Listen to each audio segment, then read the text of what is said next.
저희 함께 나눌 하나님의 생명의 말씀 시편 50편 16절에서 23절까지의 말씀입니다. 제가 가지고 있는 성경으로 구약 838페이지입니다. 구약 838페이지 시편 50편 16절에서 23절 다 찾으신 줄 알고 저희 서로 교독하겠습니다. 제가 먼저 읽겠습니다. 악인에게는 하나님이 이르시되 내가 어찌하여 내 율례를 전하며 내 언약을 내 입에 두느냐. 네가 교훈을 미워하고 내 말을 내 뒤로 던지며 도둑을 본즉 그와 연합하고 간음하는 자들과 동료가 되며 내 입을 악에게 내어주고 내 혀로 거짓을 부리며 앉아서 내 형제를 공박하며 내 어머니의 아들을 비방하는도다. 네가 이 일을 행하여도 내가 잠잠하였더니 네가 나를 너와 같은 줄로 생각하였도다. 그러나 내가 너를 책망하여 네 죄를 내 눈앞에 낱낱이 드러내리라 하시는도다. 하나님을 잃어버린 너희여 이제 이를 생각하라. 그렇지 아니하면 내가 너희를 찢으리니 건질 자 없으리라. 같이 읽겠습니다. 감사로 제사를 드리는 자가 나를 영화롭게 하리니 그의 행위를 옳게 하는 자에게 내가 하나님의 구원을 보이리라. 아멘. 예, 오늘 이 말씀 하나님께서 주관하여 주시는 간절한 기도 드리겠습니다. 성령 하나님 감사합니다. 오늘 저희에게 말씀 주셔서 감사합니다. 하나님의 지혜가 저희를 향한 그 사랑의 마음이 오늘 이 말씀에 담겨 있는 줄 믿사오니 주님 저희에게 하나님의 말씀이 들리는 귀를 열어주시고 저희의 마음이 하나님을 향해 바라보는 거룩한 하나님과의 소통 이루어지게 하여 주시옵소서. 감사합니다. 예수님 이름으로 기도드립니다. 아멘.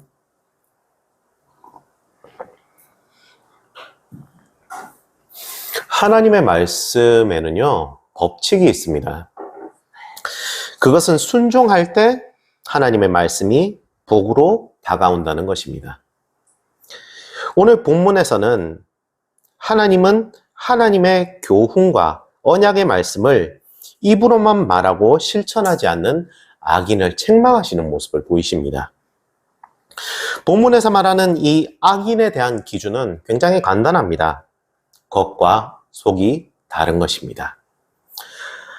아주 좋지 않은 방향으로 말이죠. 이런 악인으로 분류되는 사람들은 하나님의 교훈을 미워하고 말씀을 버리는 특성을 가지고 있습니다. 하나님의 말씀을 듣고 그대로 순종하기보다 자기의 소견대로 행하면서 하나님의 뜻과 정반대의 삶을 살아갑니다. 이들이 특히 위험한 이유는 도둑질, 간음, 거짓말, 형제 비방 같은 범죄를 저지르면서도 하나님의 말씀을 전했다는 것입니다. 그렇다고 그 말씀을 온전히 전하는 것도 아니라 이 하나님의 말씀을 이용해서 타인을, 이웃을 자기의 영광을 위해 사용하는 가스라이팅을 저지른다는 것입니다. 쉽게 말해 쇠뇌를 한다는 거죠. 이러한 부류의 악인들은요, 말씀을 지식으로만 잘 알고 전하기 때문에 사람들이 그들에게 이용당하면서 하나님의 말씀을 우리가 잘 실천하고 있다는 착각에 빠지게 만듭니다. 하지만 실상을 알고 보면 그들이 전하는 그 말씀의 주체는 하나님이 아니라 그들의 자신의 신념, 일그러진 신앙관, 그들 자신이 누릴 짧은 이 세상의 영광에 불과한 것입니다. 이웃을 하나님이 아닌 자기에게 충성하게 만들어서 자기의 도구로 만드는 거죠. 하나님 앞에서 겸손과 순종이라는 하나님께 받은 이 그리스도인의 미덕을 악용해서 타인의 인격을 타인의 생각을 그리고 그 마음을 죽이고 자기에게 얽매이는 노예로 만드는 것입니다. 그리고 오로지 자기의 도구로 사용하죠. 못 버티고 자살하면 쓸모없는 노예, 버티고 계속 있으면 쓸만한 도구인 겁니다. 이들에게 사랑의 마음은 일절 존재하지 않습니다. 이런 행위는요, 타인의 영혼을 죽이는 행위입니다. 칼만 들지 않았을 뿐 살인 행위와 같습니다. 직접 눈에 보이는 피해는 없기 때문에 그 어떤 범죄보다 더 악질적이죠. 이런 오류와 죄악은 비단 과거의 얘기가 아니라 오늘 우리가 살고 있는 이 시대에도 계속해서 나타나고 있는 문제입니다. 이것은 이단 사이비 할 것 없이 일반적인 교회나 심지어 가정에서도 일어날 수 있는 문제입니다.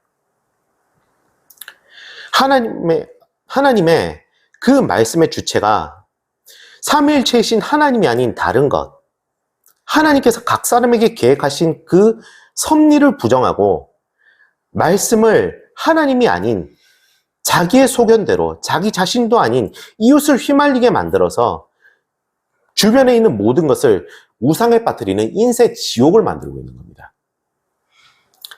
그럼에도 불구하고요. 정말 그럼에도 불구하고 하나님은 그들의 죄악을 잠잠히 참고 기다리십니다. 왜일까요? 하나님께서는 그런 악인들마저도 죽는 것을 기뻐하지 않으시고 그들이 하나님께 돌아와 회개하고 의롭게 사는 것을 기뻐하시기 때문입니다. 그런 하나님의 마음을 담은 말씀이 에스겔 18장 21절에서 23절까지의 말씀입니다. 오늘 한번 같이 찾아보시겠습니다. 에스겔서 18장 21절에서 23절까지의 말씀입니다.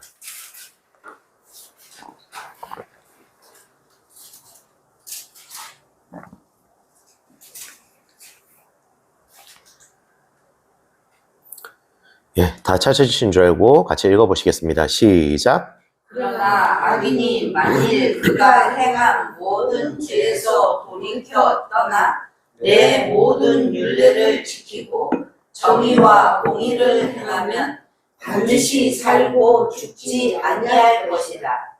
그 범죄한 것이 하나도 기억함이 되지 아니하리니 그가 행한 공의로 살리라. 주 여호와의 말씀이니라. 내가 어찌 악인이 죽는 것을 조금인들 기뻐하랴. 그가 돌이켜 그 길에서 떠나 사는 것을 어찌 기뻐하지 아니하겠느냐. 아멘. 그렇지만요, 악인은 이런 하나님의 안타까움이 서린 기다림과 침묵을 자신들의 의로움으로 여깁니다. 자기가 잘하고 있다고, 나는 옳다고, 내가 하나의 부끄럼도 없다고 그렇게 생각한다는 거죠. 나는 선택받은 인간이라고 착각에 빠집니다. 그리고 더욱더 날뜁니다. 기억하시길 바랍니다. 하나님의 말씀을 아는 것과 그 말씀을 행하는 것은 엄연히 다른 것입니다. 하나님께서 예비하신 그때가 되면 고린도후서 5장 10절의 말씀대로 하나님의 심판대 앞에서 우리의 모든 행위가 낱낱이 드러나 선악간의 상과 벌을 받을 것입니다. 하나님은 거짓된 예배와 입술로만 떠드는 신앙생활을 회개하라고 하시면서 회개하지 않으면 그들을 찢으시겠다고 오늘 본문 말씀에서 경고하고 계십니다. 하나님이 찢으시면 정말 아무도 건진받지 못합니다. 겉과 속이 다른 악인의 제사는 하나님께서 절대로 받지 않으십니다. 하나님은 감사로 제사를 드리는 자, 그 행위를 옳게 하는 자의 마음을, 그리고 그 사람의 인생을, 그 사람 자체를 들어 쓰시면서 그와 함께 동행하시며 그들을 환난에서 구원해 주시는 하나님이신 줄 믿습니다. 말씀대로 행하면서 감사한 마음과 정직한 삶으로 드리는 이 삶이 예배되는 것, 삶을 하나님 앞에 예배로 드리는 것을 하나님은 기쁘게 받으십니다. 우리는요, 우리 자신의 죄의 문제를 스스로 해결할 수 없는 미약한 존재입니다. 죄의 문제는 오직 우리 주 예수 그리스도만이 해결하실 수 있습니다. 그분은 나의 죄를 정말 그 정결 같은 보혈의 피로 씻어 흘려내려 기억조차 하지 않으시겠다고 하셨습니다. 도무지 끊어지지 않는 이 나가 가진 그 죄에서 나를 구원해 주실 분은 오직 한 분, 우리 주 예수 그리스도 뿐이십니다. 그래서 매일, 매 순간, 정말 순간순간마다 우리는 흔들리려고 할 때마다 십자가를 바라봐야 됩니다. 심지어 우리가 똑바로 서 있다고 할 때 그때야말로 오히려 더욱더 하나님과 사이가 가까워져야 하는 그런 하나님과의 사랑을 나누는 시간인 거죠.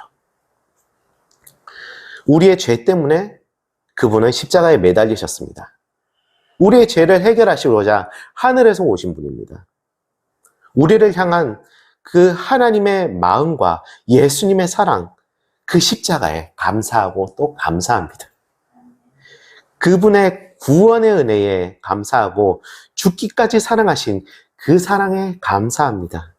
그리고 부활의 영생에 감사합니다. 죄가 눈앞에 있을 때에 우리의 눈이 죄를 바라보지 않고 예수님 바라보기를 원합니다. 죄가 내 마음을 주장하려고 할 때에 그 마음을 가지고 주님 앞에 솔직하게 나아가 예수님의 십자가 앞에 그 모든 것을 내려놓고 솔직하게 고백하며 나아갈 때 우리를 감싸 안는 예수님의 사랑이 내가 가지고 있는 그 모든 죄를 능히 해결할 수 있는 힘을 능히 주실 줄 믿습니다.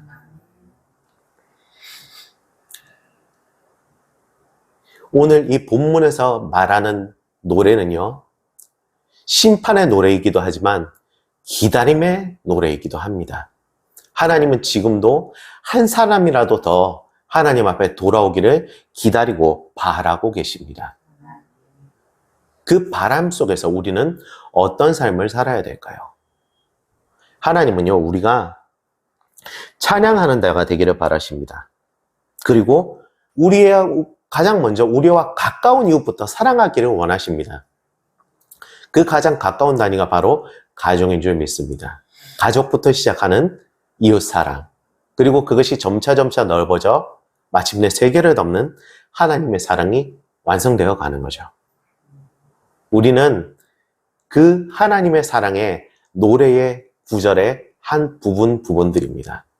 그분은 우리를 통해서 하나님의 사랑을 나타내시기를 원하고 하나님의 사랑이 우리의 삶의 한 구석구석마다 나타나시기를 원하십니다. 그것이 바로 하나님이 이스라엘을 질타했던 이유이기도 하죠. 하나님은 우리 인간이 하나님을 계속해서 찬양하는 삶을 살기를 바라십니다. 왜냐하면 우리는 한순간이라도 하나님 앞에서 떨어지면은 그분의 생명에서 떨어져 죽은 것과 같은 상태가 되기 때문입니다. 어느 부모가 자식이 죽어 있는 상태를 바랄까요? 때문에 우리는 하나님과 항상 같이 붙어 있을 수밖에 없는 존재입니다. 그렇기에 예수님께서 우리에게 오셨고, 그렇기에 그분이 우리를 대신하여 십자가에 달리셨음을 기억하시길 바랍니다. 우리는 딱 하나만 기억하십시오. 우리는 하나님의 찬양입니다. 하나님의 노래입니다. 우리를 노래로 주셨으니 이제 우리의 삶을 하나님 앞에 찬양으로 올려드리는 찬양이 되는 삶을 모두 살아가시길 간절히 소원하고 기도합니다. 아멘. 기도하시겠습니다. 거룩하신 하나님 아버지 감사합니다. 오늘 저희에게 이 말씀 주셔서 감사합니다. 하나님, 겉과 속이 다른 악인이 되지 않기를 기도합니다. 하나님의 말씀을 외면하지 않게 하시고 마음을 돌이켜 하나님을 영화롭게 하는 감사의 예배되는 삶을 살게 하여 주시옵소서. 하나님의 찬양이 되는 삶이 되게 하여 주시옵소서. 주님을 기뻐하는 일을 행하며 살아가게 하여 주시옵소서. 예수님 이름으로 기도드립니다. 아멘.